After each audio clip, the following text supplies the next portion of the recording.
Hi guys, if you're watching this video, most likely you purchased one of our Stihl 201 mufflers. This is it here. It's a two-piece, and I'll be showing you what tools to use and how to take the factory muffler out and put the new one in. So the tools that you'll be using is a Torx 27, and you'll need a 3mm Allen. And I'm probably going to use my drill just because it's a little bit faster for the video, but these two bolts right here take the rear cover off of the saw, or not of the saw, the muffler. So you just remove these two bolts and you can access your screen in here, and I'll show you how the screen comes out. So it's two-piece like that, and you can see the screen, how it pinches in there like that. You can grab this screen and just pull it straight out of there. And to put it in, just put it in behind that one, push it all the way flat. And in the cover, there's a groove in the cover right there, and that will sandwich that screen down in there tight. Put your cap on like so. Put your bolts back in. And we do never seize these when they leave our warehouse, so everything is never seized already when you get it. So if you take it apart, you might get some never seize on your hands, but you want to get these fairly tight. That way there's no issues with it coming apart. But I pull them down pretty tight, so that's it there. And then I'll start pulling the saw apart. You can kind of see how this thing comes apart. It's pretty easy, and all these 201s are the same. Once you get your clutch cover off here, this is the factory muffler. There's a shield right here, and that's a 27 Torx there. So you want to get this guy out. I'll use my wrench here. Pull that bolt off, and then you can just pop that cover off like so. And then once you get to this point, the two bolts in the bottom here are going to run straight through the muffler into the cylinder, and they come straight off.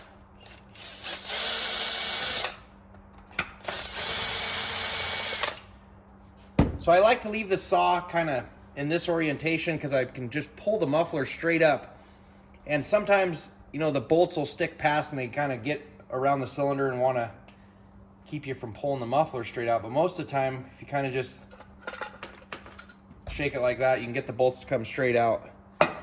And now everything's out. There is no gasket in these 201s, so no need to worry about dropping anything. There's only two bolts that hold this whole thing in. And this thing is obviously old and dirty, but you kind of get the point. And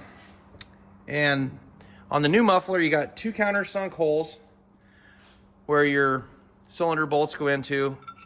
And I'll put these bolts into the holes. And I don't shove them all the way in because I kind of want to get clearance to set this thing down in there to let it slide by the entrance of the cylinder, and then I'll shove the bolts in. So I kind of push them back is the way I do it, kind of like flush, almost like that, to where it'll slide down in there nice. See if I can do this one shot. I don't work on these things every day, but it's probably fourth or fifth one I've taken apart. But just set this thing down in like that, and I always have my wrench ready. There's lots of room to just set it down in there, and I kind of just guide it over. Grab a bolt through the hole there. There's one in the cylinder. There's the second one. So I got lucky and it was real easy to go in, but I give these a really good snug when I give them the final onion.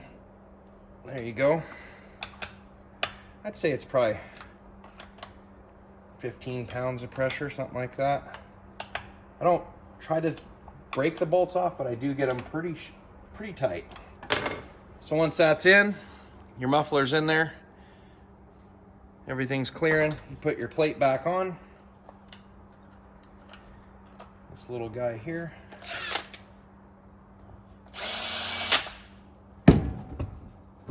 And you are completely done at that point. put your clutch cover back on and your bar, of course. These aren't the easiest to get on there.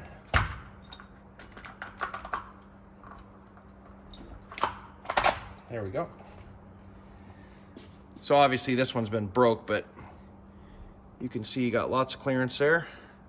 And the muffler's not protruding the plastic, so if you drop your saw, it's not going to hit the muffler or anything. And then once you're installed like that, you can just start the saw up. I'd just recommend letting it idle for a little bit on the ground, let it warm up or whatever. And then once you start to cut, this thing's going to tune itself right in. No issues with the auto tune. And you should be good to go. Thank you much.